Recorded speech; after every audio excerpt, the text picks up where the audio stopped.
non mais ils sont dans leur rôle. On ne va pas man les actes politiques je me suis toujours limité de les apprécier. li nga xamante ne la pour askan wi la pour état ak askan wi mais politicien bu jël engagement am di responsable naan lii du ma ko def.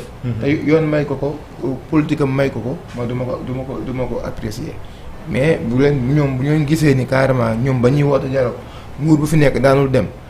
tey bu ñu leen wooyee duñ dem mais ils en ont le droit. mais yéen est-ce que loolu waroon na doon tey seen taxawaay parce que est-ce qu'il faudrait pas ngeen inciter leen à ce que ñu dem. parce que xam nga dafa am lu tax. dafa amoon ay benn période boo xamante ne nii yéen ak politique yi kenn mënu leen séparer wu. vous luttez da ngeen doon lutter pour la cause noble des populations sénégalaises donc je pense que ni ambition bi wala objectif bi dafa war a demeurer même objectif depuis là. objectif bi mënul nekk benn. ñu nekk politique yi parce que politique yi ñoom dañoo am seen agenda. pour la plupart dañoo bëgg je dis pas que seen objectif ak les politiques mais la ngeen doon xeex parce que da ngeen bëggoon réconciliation ngeen bëggoon un pays boo xamante ne dafay fonctionner dans le droit. mais tey jii bu fekkente ne dañuy wootee ngeen gis des politiques yoo xamante ne dañuy éparpiller wu de gauche à droite. alors que intérêt bi ça doit être un intérêt commun. mais boo seetloo bu baax ñun bu ñuy def appel. on a parlé de dialogue inclusif. démocratique ñëpp bokk ci. loolu moom mënul nekk moom. dialogue inclusif mais c'est un idéal. gis nañ ni aussi quoi qu'on puisse dire sur le processus. depuis un mois. ñu chargé wu ci dialogue bi. ñu ngi mener ces actes. ñu ngi woon ñi. d'ailleurs kenn ku bokk ci yéen nekk ci société civile bi sax moom la ñu nommé comme facilitateur. effectivement le docteur Cheikh Gueye. ñu ngi woon nit ñi pour ñu ñëw. bokk ci dialogue bi. donc tey jii nii. inclusivité boobu noonu. sur la procédure c'est respecté. maintenant nag sur les résultats. ndax ñëpp dinañ ñëw c'est là foofu la problème bi nekkee. ñun suñu mëbët suñu bëgg-bëgg. et je pense que moom le président de la République bëgg sax. moo tax wootewul palais mu woote Sicap mooy ñëpp ñëw bokk ci dialogue bi. mais mënul nekk te en plus tamit bu structure organisée wu bien structurée taxaw ni man duma dem ci nangam. ñun amuñu pour di ko critiquer ci loolu. parce que il est su droit am la en fait. deful loo xamante ne. dafa dëppoo yoon. yoon la mu ne man président woo na ma damay dem parce que ñun il fut des temps. dernier dialogue bi président Macky Sall woo na ñu wooy dañoo wax demuñu. léegi ba tey ci wàllu dialogue boobu Coura. li tax ma bëgg ñu gën ci taxaw mooy que ne dafa am loo xamante ni xëy na ñun dañ ciy xaar société civile bi. muy bokk na ci. pléthore nombre partis politiques yi nga xamante ni am na Sénégal. daje bi ñu wax ne ñu ngi am près de 400 partis politiques pour un pays comme le Sénégal. je pense que ne yéen am ngeen ci liggéey bu am solo bu ngeen ci war a liggéey leneen loo xamante ni itam dañu ciy xaar société civile bi bokk na ci li ñu naan bulletin unique tey jii boo xoolee tirage bulletin yi bu fekkee am nañ par exemple 40 et quelques listes ñu bëgg kenn ku si nekk ci tiré la 1 million de bulletins dafa am loo xam ne daf koy jural ci compte ci xaalis bi nga xam ne moom moo nekk xaalis du Sénégal. alors yéen est-ce que tey jii bu ngeen demee si dialogue bi di ngeen appuyer à ce que ñu fexe ba rationaliser benn les partis politiques ñaar système électoral itam ñu xoolaat ko bu fekkee ne dañuy war a mën a am yenn ci ay liste ñu xool naka lañ koy rationaliser ba def ko mu nekk bulletin unique est-ce que tey jii loolu bokk na ci combat yi nga xamante ni fas yéene ngeen ko porter bi ngeen demee foofu noonu ci dialogue national bi. oui en fait ñun lépp li nga xamante ne rationaliser les dépenses publiques.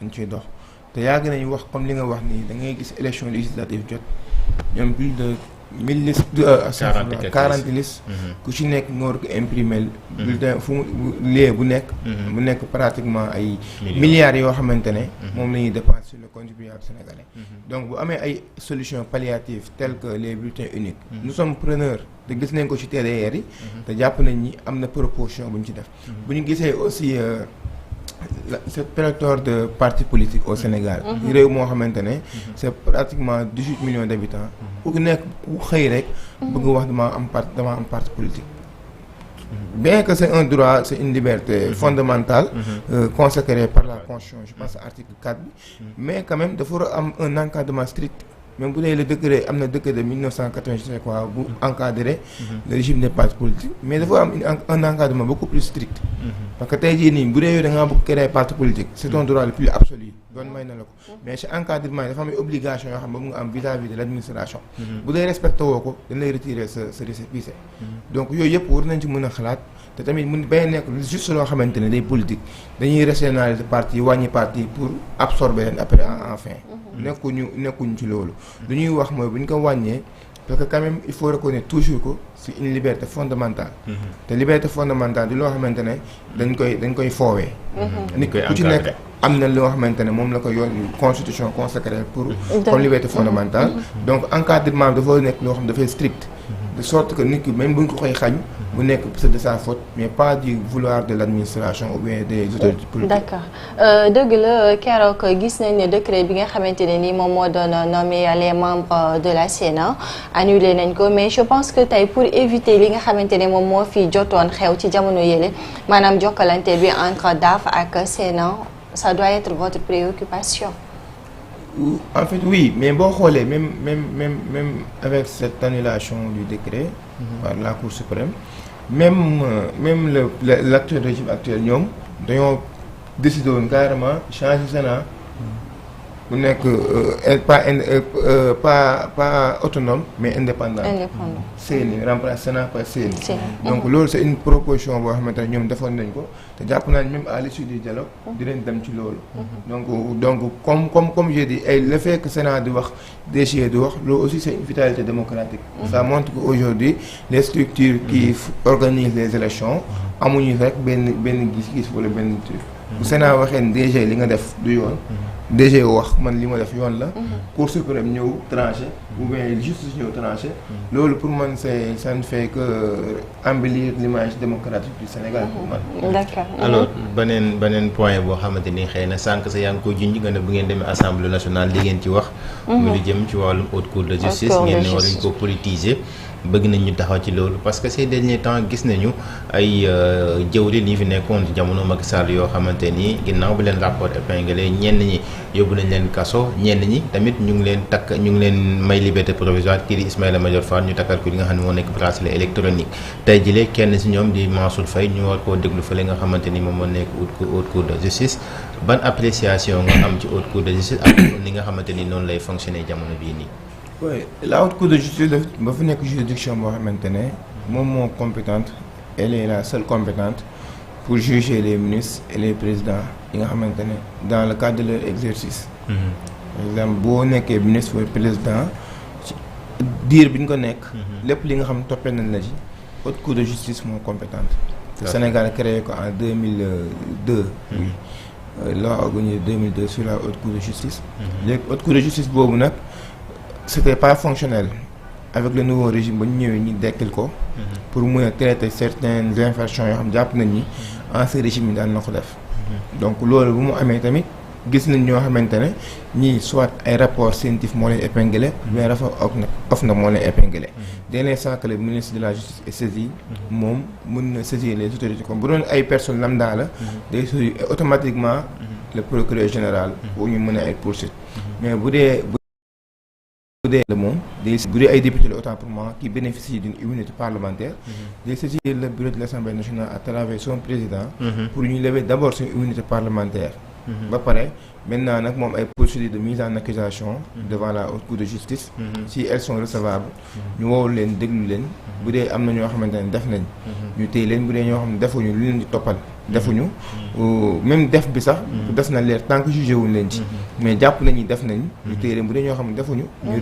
libérer leen donc pour ñun à notre niveau jusque là mënuñ ci dem en profondeur parce que dafa nekk loo xamante ne ay rapport ñoo épinglé bien que le rapport épinglé ça veut pas dire que yaa def carrément parce que enquête effectivement ay rapport ñoo ko épinglé ñoom bu ñu amee des niches yi nga xam mën nañ ko exploiter pour def génnee ay infractions ils ont toute la latitude de le faire au cas contraire aussi dañ leen di libérer rek donc aujourd'hui on a vu que am na ministre Sophie Gladima qui a été inculpé et placé sous mandat de dépôt ministre Ismaïla Madior Fall inculpé et mis sous bracelet électronique ministre Moustapha Diop aussi mandat de dépôt aujourd'hui on verra aussi le sort de Mansour Faye Naïssatou Diop aussi elle a été inculpée donc bu ñu gisee loolu tamit dañuy déglu le xool mu nekk loo xamante ne daal duñ ko politiser à la fin parce que CREI bi ñu ko yëkkatee en 2013 Sénégal yëpp jugoon taxaw ne c'était une demande sociale